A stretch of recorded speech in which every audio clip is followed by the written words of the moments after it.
In this video, I'm going to show you how to find the recommended tire pressure on a Nissan Sentra. Before we get started, remember to subscribe to the channel, ring the bell, and subscribe to all of our notifications. That way you'll get a heads up when we upload a new video.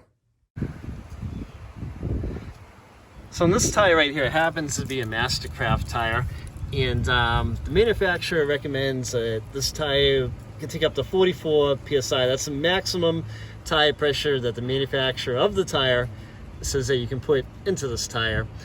So on the tire itself, that's what you can put in it, up to 44 psi. But a lot of times the manufacturer, such as Nissan, will put a different recommended psi on the vehicle. I'll show you where to find that sticker to give the vehicle a more comfortable ride. So if you open the door of your Nissan Sentra, there should be a sticker right on the door jamb right here, and it'll tell you like the tire size, the recommended tire size by the manufacturer, and it'll tell you the front psi. So they recommend 33 psi in the front tires and 33 psi in the rear tires.